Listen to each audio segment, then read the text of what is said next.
قرآن پاک کی وہ آیتیں جس میں رب کریم نے مومنوں سے براہ راست بات کی ہے، مسلمانوں سے براہ راست بات کی ہے، اور فرمایا یا ایھا الذین آمنو، اے ایمان والو۔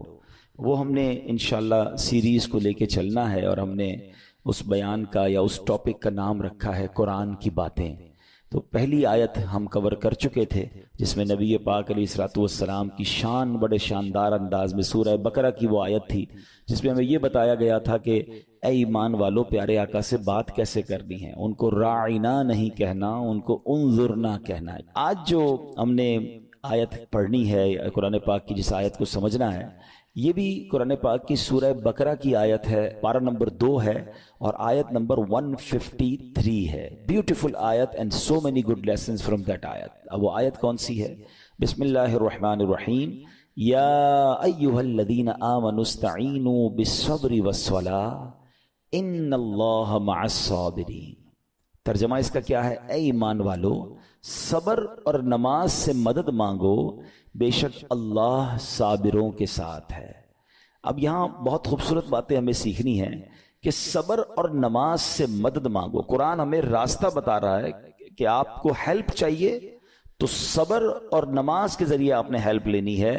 اب اس کا مطلب یہ ہوا کہ عبادات کی ادائیگی، گناہوں سے رکنے اور نفسانی خواہشات پورا نہ کرنے پر صبر کیا جائے، اور نماز چونکہ تمام عبادات کی اصل ہے، اہل ایمان کی معراج ہے، اللہ اور بندے کے درمیان ایک بیوٹیفل کانٹیکٹ ہے، تو اس لیے اس سے بھی مدد طلب کرنے کا حکم دیا گیا ہے۔ یہ بھی یاد رہے کہ بدن پر باطنی اعمال میں سب سے سخت صبر ہے اور ظاہری اعمال میں سب سے مشکل نماز ہے۔ یہ بڑی اہم بات ہے۔ کچھ اعمال وہ ہیں جن کا تعلق دل سے ہوتا ہے، انسائٹ ہوتا ہے۔ انسائٹ اعمال میں سب سے مشکل کام کیا ہے؟ صبر کرنا۔ اور ظاہری عبادتوں میں، جسمانی عبادتوں میں سب سے مشکل کام کیا ہے؟ نماز پڑھنا۔ تو یہ دو اہم کام دیے گئے کہ صبر اور نماز سے مدد چاہو۔ اچھا، اب ہم دیکھتے ہیں کہ صبر اور نماز سے مدد ملتی کیسے ہے، اور سرکار دو عالم صلی اللہ تعالی علیہ وسلم کا اس میں کیا معمول تھا، اب ذرا سنیے گا۔ اب نبی پاک علیہ الصلوۃ والسلام کا یہی معمول تھا۔ حضرت حذیفہ رضی اللہ تعالیٰ عنہ فرماتے ہیں، نبی کریم علیہ الصلوۃ والسلام کو جب کوئی سخت مہم پیش آتی تو آپ علیہ الصلوۃ والسلام نماز میں مشغول ہو جاتے۔ جب میں خود اس آیت کی کچھ دنوں پہلے تیاری کر رہا تھا تو بڑا ایک نیا، کہتے ہیں نا، نیا باب آنکھوں کے سامنے کھلا کہ یقیناً جب ہم پرابلم میں آتے ہیں، ہم دعا بھی کرتے ہیں، ہم لوگوں سے بھی کہتے ہیں، مگر کیا ڈائریکٹلی ہم نماز کی طرف جاتے ہیں؟ حالانکہ قرآن نے ہمیں پرابلمز کا سولوشن کیا دیا ہے کہ صبر اور نماز سے مدد چاہو۔ اب آگے چلیں، حضرت عمر فاروق کا بھی یہی عمل تھا کہ کوئی مشکل درپیش آتی تو آپ رضی اللہ تعالیٰ کو، اگر کبھی اسلامی فوجوں کے آنے میں تاخیر پتہ چلتی، یعنی آپ چونکہ جنگوں کے لیے فوجوں کو روانہ کرتے تھے، بہت شاندار اسٹریٹجک پلانر تھے، تو اب فوج گئی اور ایکسپیکٹیشن یہ تھی کہ فلاں ٹائم کو واپس آ جائے گی۔ اس زمانے میں ٹیلی فون تو تھا نہیں، انٹرنیٹ تو تھا نہیں کہ لوکیشن شیئر ہو جائے گی یا کال آ جائے گی کہ سر ہم یہاں رکے ہوئے ہیں۔ اب ٹائم ہو جاتا اور فوج واپس نہ آتی نا، تو آپ اب اس کو کیا کرتے کہ اب پتہ تو نہیں کیا ہوا ان کے ساتھ، خیریت سے آ جائیں، تو آپ نماز میں مشغول ہو جاتے، نماز کے لیے کھڑے ہو جاتے۔ اب کیا ہمارے ساتھ کبھی ایسا ہوتا ہے کہ ہمارا بچہ کہیں گیا ہے، اس کی خبر نہیں آ رہی، یا کوئی چیز ہماری آنی ہے ابھی تک پہنچی نہیں ہے، یا کوئی اچھی نیوز نہیں آ رہی ہے، تو ہم کیا اس کے لیے نماز کی طرف جاتے ہیں؟ یہ نبی پاک کا ہمیشہ معمول رہا۔ حضرت عبداللہ بن محمد حنفیہ رحمت اللہ تعالی فرماتے ہیں کہ میں اور میرے والد ایک انصاری رشتہ دار کے پاس عیادت کرنے گئے۔ جب نماز کا وقت ہوا تو انہوں نے اپنے اہل خانہ میں سے کسی کو پکارا کہ اے لڑکی، وضو کا پانی لے آؤ اور ہمارے لیے نماز میں راحت پہنچاؤ، نماز پڑھ کر میں راحت پاؤں، جلدی سے وضو کا پانی لے آؤ۔ تو کہتے ہیں ہم نے ان انصاری شخصیت کے الفاظ پر بڑا تعجب کیا کہ نماز سے راحت کیسے ملتی ہے؟ تو انہوں نے کہا میں نے نبی پاک علیہ الصلوۃ والسلام کو فرماتے سنا ہے، اے بلال کھڑے ہو اور ہمیں نماز کے ذریعے راحت پہنچاؤ۔ It means نماز is a relaxation for all of us. نماز is the way to solve your problem. آپ کو جب کوئی پرابلم آئے نا، آپ اللہ کی بارگاہ میں نماز کے لیے کھڑے ہو جائیں۔ مکروہ وقت نہیں ہے، آپ نوافل پڑھنا شروع کر دیں۔ آپ دیکھیں نماز ہیلپ کرے گی آپ کی، نماز سے آپ کے لیے راحتیں ہو جائیں گی۔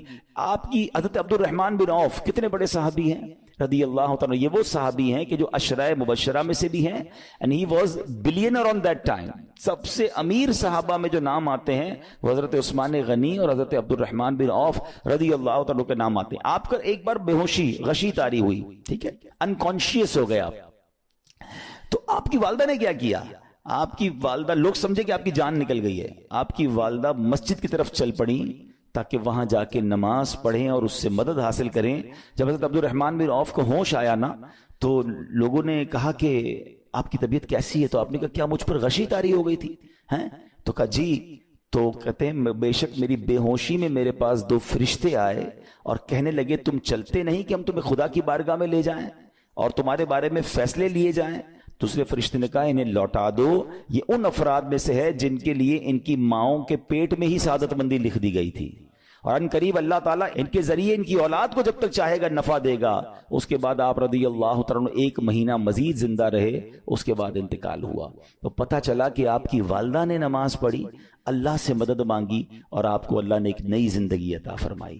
تو آپ اپنی زندگی میں اس پریکٹس کو آج اس آیت سے دیکھیں. ہم نے کرنا کیا ہے؟ ہم جب بیان میں آئیں تو صرف بیان نہیں سننا ہے, ہم نے اللہ نے مجھے کہا کیا ہے. ہم اس ٹاپک کو لے کے اسی لیے چل رہے ہیں نا کہ میرے رب نے ڈائریکٹلی مجھ سے کیا بات کی ہے. تو آج اس آیت میں یہ لیسن مل رہا ہے کہ جب کسی پرابلم میں ہیں, کلیمٹی میں ہیں, تو اللہ کی طرف جانا ہے اور نماز سے مدد چاہنی ہے. وَاسْتَعِينُوا بِالصَّبْرِ وَالصَّلَاةِ. اچھا اب آپ دیکھیں پیارے آقا کی نماز کی کیسی عادت تھی. بادل گرجتے تھے, آندھی چلتی تھی, کسی بری خبر کی اطلاع آ رہی ہوتی تھی, نبی پاک نماز کی طرف چلے جاتے. اچھا اب مجھے بتائیں نماز استسقاء کیا ہے؟ بارش نہیں ہو رہی ہے, پیارے آقا نماز پڑھا رہے ہیں. سورج گہن ہو رہا ہے, نبی پاک نماز پڑھا رہے ہیں. چاند گہن ہو رہا ہے, پیارے آقا نماز کی طرف. یعنی کس قدر اللہ کی طرف رجوع ہے. And whenever anything bad happen یا گوئنگ ٹو بیڈ ہیپن, ہونے والی لگ رہی ہے, کچھ بڑا ہونے والا ہے, ہمیں بھی تو خبریں آ رہی ہوتی ہے نا کہ بھائی کل بہت شدید بارش ہوگی, اللہ نہ کرے کوئی اور بری خبر ایکسپیکٹیشن ہے, آپ کو کاروبار میں کوئی ایسی خبر آنے کا ڈر ہے, یا آپ کی کوئی شپمنٹ جاری ہے, واٹ ایور آپ چاہتے ہیں ہر چیز بہتر ہو جائے. قرآن نے فارمولا دیا نا, وَاسْتَعِينُوا بِالصَّبْرِ وَالصَّلَاةِ. اللہ نے ڈائریکٹلی مجھے اور آپ کو کہا ہے. تو from now on words make your practice کہ میں نے انشاءاللہ نماز سے مدد لینی ہے. اور آپ اپنی آنکھوں سے دیکھیں گے اور آپ اللہ سے عرض بھی کریں کہ اللہ تو نہیں قرآن میں کہا ہے مدد لے, میں نے کھڑا ہو گیا نماز کے لیے. تو نماز سے آپ نے مدد لینی ہے. اچھا اب اس کے بعد آیت کا جو سیکنڈ پارٹ ہے کہ صبر سے بھی مدد لینی ہے. اور آگے کیا فرمایا؟ ان اللہ مع الصابرین, اللہ صابروں کے ساتھ ہے. سبحان اللہ. اس کا مطلب یہ ہوا کہ اللہ تعالیٰ اپنے علم و قدرت کے ساتھ ویسے تو ہر کسی کے ساتھ ہے, لیکن یہاں صبر کرنے والوں کا خاص ذکر اس لیے ہوا تاکہ انہیں معلوم ہو جائے کہ اللہ تعالیٰ ان کی مشکلات کو دور فرما دے گا. مگر کرنا کیا ہے؟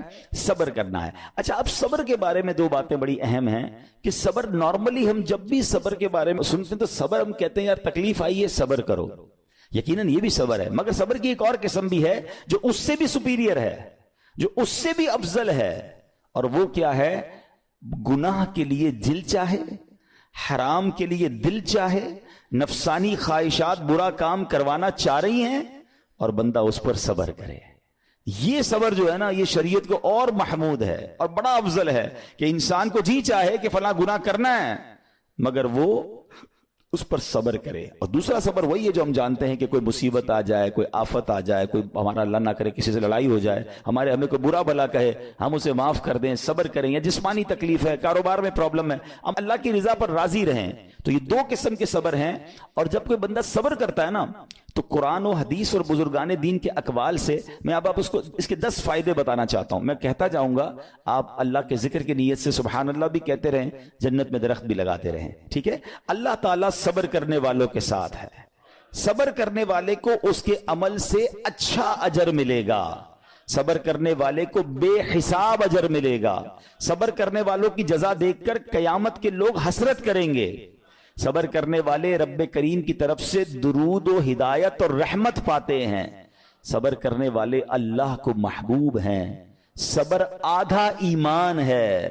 صبر جنت کے خزانوں میں سے ایک خزانہ ہے. صبر کرنے والے کی خطائیں مٹا دی جاتی ہیں اور صبر ہر بھلائی کی کنجی ہے. اب آتے ہیں ان دونوں صبر کو تھوڑا سا ڈیفائن کرتے ہیں. ایک نفسانی خواہشات، گناہ کا جی چاہتا ہے، کیونکہ نفس ہے نا وہ تو ہر وقت موج مستی چاہتا ہے، وہ تو ہر وقت چاہتا ہے جناب بس یہ بھی کام کر لوں وہ بھی کر لوں. اب مجھے یہ دیکھنا ہے کہ میرا یہ کام اللہ کو راضی کرے گا یا رب کو ناراض کر دے گا. لیکن جو نفسانی خواہشات پر صبر کرتا ہے نا، گناہ سے اپنے آپ کو بچاتا ہے، قرآن کیا کہتا ہے؟ وَأَمَّا مَنْ خَافَ مَقَامَ رَبِّهِ وَنَهَى النَّفْسَ عَنِ الْهَوَىٰ فَإِنَّ الْجَنَّةَ هِيَ الْمَأْوَىٰ. اور رہا وہ جو اپنے رب کے حضور کھڑے ہونے سے ڈرا اور نفس کو خواہش سے روکا تو بے شک جنت ہی اس کا ٹھکانہ ہے. دل چاہ رہا ہے، شیطان کہہ رہا ہے کر لے، کوئی دیکھنے والا نہیں ہے، علاقہ بھی چینج کر لیا، شہر بھی تبدیل ہو گیا، nobody here to watch you، مگر اللہ دیکھ رہا ہے. اچھا نارملی اگر غور کریں ہم گناہ کرتے کیوں ہیں؟ جتنے بھی گناہ ہیں، what ever the list of گناہ اٹھائیے، کوئی شراب پیتا ہے، کوئی بدکاری کرتا ہے، معاذ اللہ، کوئی جوا کھیلتا ہے، کوئی جناب بے حیائی کرتا ہے، گندی چیزیں دیکھتا ہے یا جھوٹ بولتا ہے، واٹ ایور، ان تمام گناہوں میں تھوڑی سی لذت ہے، ٹیسٹ. ٹھیک ہے، غیبت میں بھی ٹیسٹ ہے، بلکہ کتابوں میں آیا کہ غیبت میں شراب سے بھی زیادہ مزہ ہے، جبھی تو بندہ چھوڑتا نہیں ہے. اچھا لیکن یہ تمام ٹیسٹ میں ایک بڑی اہم بات اب میں کہنے جا رہا ہوں. یہ بزرگ نے بڑی کمال کی ون لائنر ہمیں دے دیا ہے. وہ کہتے ہیں کبھی بھی لذت کے لیے گناہ مت کرنا، کیونکہ لذت ختم ہو جائے گی، گناہ کا جواب اور پنشمنٹ باقی رہ جائے گی. اب آپ اس فارمولے کو سامنے رکھیں کہ جب بھی ہم گناہ کرتے ہیں فیو منٹس یا فیو آورز کی ایک انجوائمنٹ ہے، آفٹر دیٹ انجوائمنٹ ختم، مگر اس کا جواب باقی ہے، عذاب باقی ہے، اللہ نہ کرے اللہ ناراض ہوا تو پنشمنٹ باقی ہے.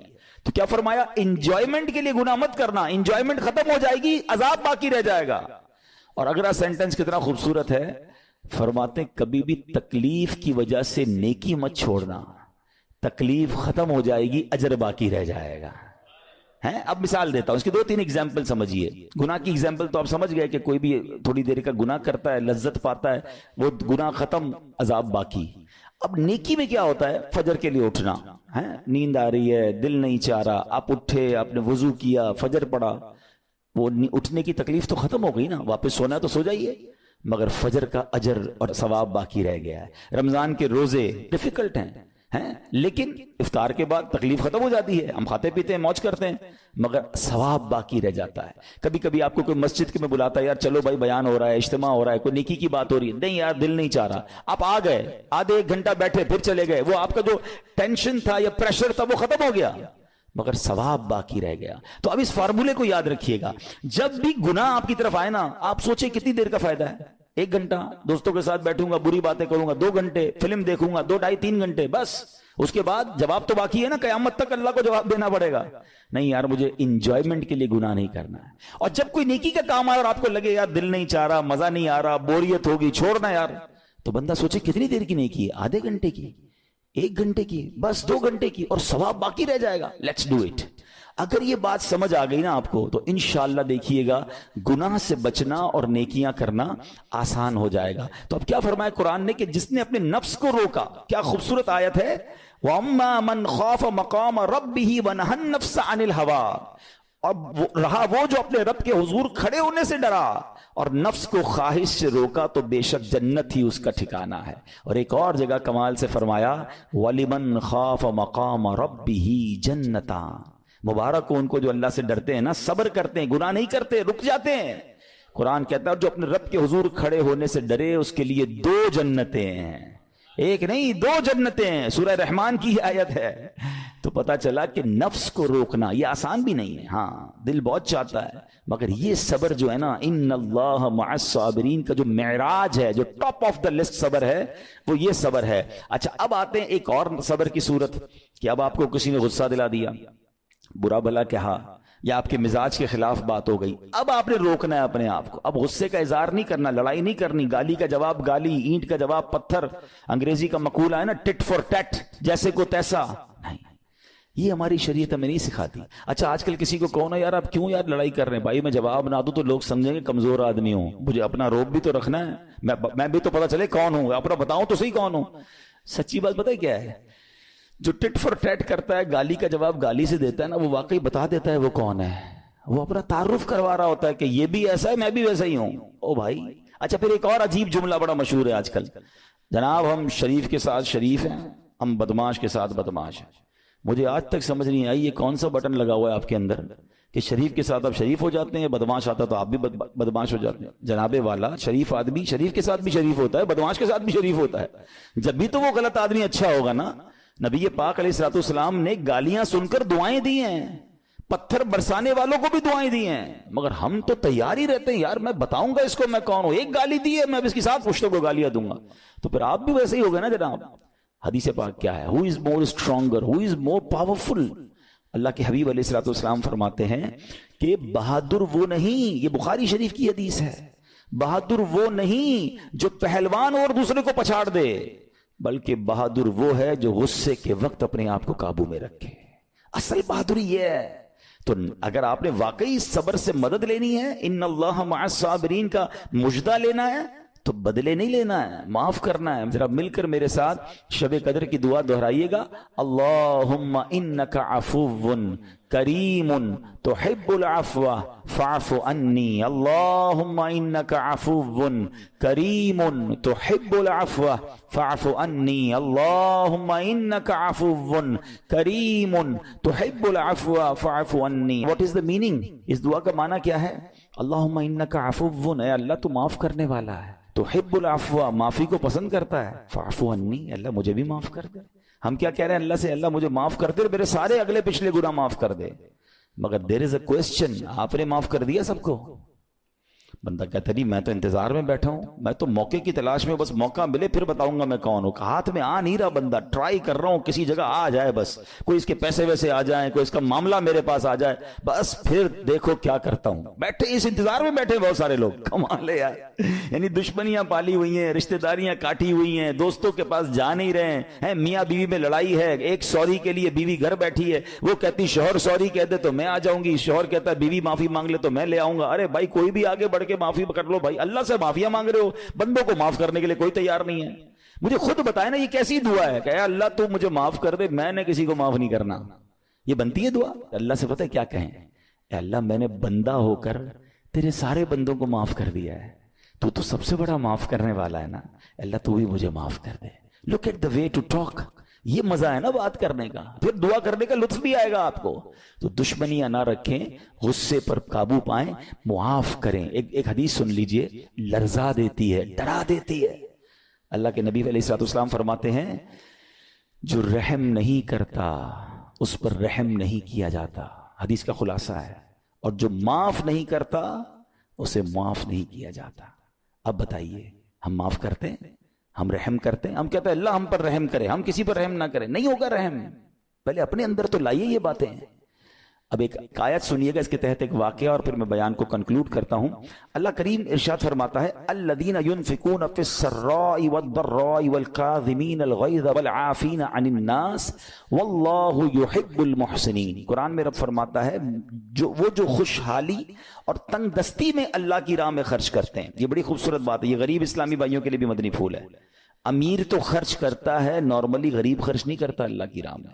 ہمارے قبلہ مفتی قاسم صاحب نے تفسیر قرآن صراط الجنان میں ایک بڑی پیاری بات لکھی. آپ کہتے ہیں پوری دنیا کے امیروں کا سروے کر لینا, ان کی جو پیسے بڑھنے کی ایک وجہ یہ بھی ہوتی ہے کہ وہ کہیں نہ کہیں چیریٹی کر رہے ہوتے ہیں, مدد کر رہے ہوتے ہیں. وہ مدد اور وہ نیکی ان کے پیسے بڑھا رہی ہوتی ہے. اور پوری دنیا کے غریبوں کا سروے کریں تو ان میں سے بڑی تعداد وہ جو خرچ ہی نہیں کرتی اللہ کی راہ میں. کہتے ہیں ہم کیا خرچ کریں, ہم تو غریب ہیں, ہم پر لوگ خرچ کریں. میں آپ کو فارمولہ دے رہا ہوں اور یہ قرآن سے دے رہا ہوں. جو تنگی میں بھی اللہ کی راہ میں خرچ کرتے ہیں, جو خوشحالی میں بھی خرچ کرتے ہیں. آپ تنگی میں آپ روپیہ خرچ کریں, یہ نہیں کہتے آپ 10,000 روپے خرچ کریں, جتنی آپ کی حیثیت.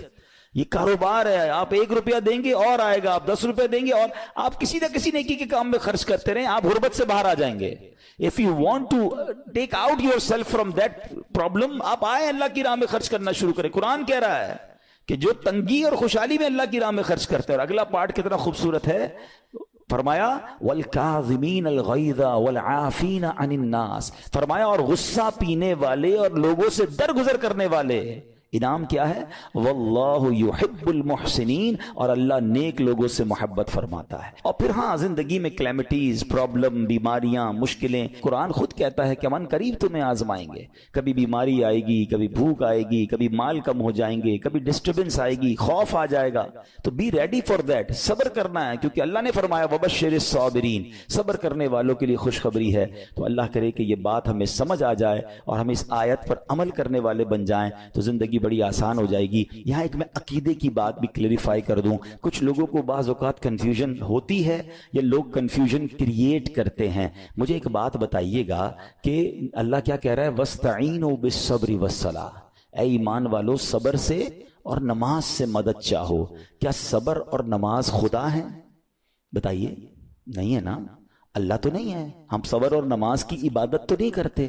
تو جب قرآن کہہ رہا ہے کہ صبر اور نماز سے مدد مانگو، تو غیر اللہ سے مدد مانگنے کا درس تو ہمیں قرآن دے رہا ہے۔ تو اس کا مطلب یہ ہوا کہ اللہ کے سوا کسی چیز سے یا کسی شخصیت سے مدد لینے کا مقصد یہ نہیں ہوتا کہ ہم اس کی عبادت کر رہے ہیں۔ اگر آج کے دور میں کوئی اللہ کے نبی سے کہتا ہے کہ یا رسول اللہ انظر حالنا، یا بھر دو جولی میری یا رسول اللہ، تو یہاں کوئی شرک کی بات نہیں ہے، کیونکہ یہاں یہ نیت نہیں ہے کہ ہم ان کو خدا مان رہے ہیں، یا یہ بھی نیت نہیں ہے۔ ایک بات، ایک عقیدہ کلیئر کر دیتا ہوں، پوری دنیا میں عاشقان رسول کا یہی عقیدہ ہے کہ کوئی نبی، کوئی صحابی، کوئی ولی اپنی طرف سے کسی کو کچھ نہیں دے سکتا، وہ سب رب کے محتاج ہیں۔ اللہ کسی کا محتاج نہیں ہے، جو اللہ کا ہے وہ اس کا اپنا ہے۔ ہاں اللہ نے اپنے مخصوص بندوں کو کچھ عطائیں کی ہوئی ہیں، کچھ پاورز دیے ہوئے ہیں، وہ اللہ کی عطا سے اگر کسی کو تقسیم کرتے ہیں تو اس میں کوئی پرابلم نہیں ہے۔ قرآن کہہ رہا ہے اے ایمان والو صبر اور نماز سے مدد چاہو۔ یہاں ایک اور بات سمجھنی ہے، دنیاوی طور پہ بھی کیا ہوتا ہے کہ آپ کسی باس ہوتا ہے اپنے کسی مینیجر کو پاور آف اٹارنی دے دیتا ہے کہ یہ تمہارے پاس اس پراپرٹی کا پاور ہے، تمہارے پاس فلاں چیز کا پاور ہے، وہ اس پاور کے بہاف پر وہ کام کر دیتا ہے، مگر کوئی یہ نہیں کہتا کہ he is the owner, actually he have attorney, he have power of attorney. بالکل ہمارا بھی عقیدہ یہ ہے کہ اللہ نے اپنے کچھ مخصوص بندوں کو، اپنے پیاروں کو کچھ اختیارات عطا فرمائے ہیں، اور جب وہ ان اختیارات پر عمل کرتے ہیں تو ایکچولی وہ اللہ ہی کی عطا ہے۔ ہاں دنیا میں اگر کوئی یہ سمجھتا ہے کہ کوئی شخصیت یا کوئی بزرگ یا کوئی اللہ والے اپنی طرف سے دیتے ہیں، رب کا اس میں کوئی دخل نہیں، تو یہ شرک ہے، یہ بات درست نہیں ہے۔ ہمارا سب کا عقیدہ یہ ہے کہ جو کچھ دنیا میں اگر کسی ولی، نبی، صحابی کے پاس ہے وہ رب کا دیا ہوا ہے، رب کی عطا ہے، رب ان کو دیتا ہے، رب کو کوئی نہیں دیتا، رب کے پاس جو کچھ ہے وہ اس کا اپنا ہے۔ تو یہ کانسیپٹ بھی کلیئر ہوتا ہے قرآن پاک کی اس آیت سے۔ اللہ کریم سے دعا کرتے ہیں رب کریم ہم سب کی حاضری کو اپنی بارگاہ میں قبول فرمائے۔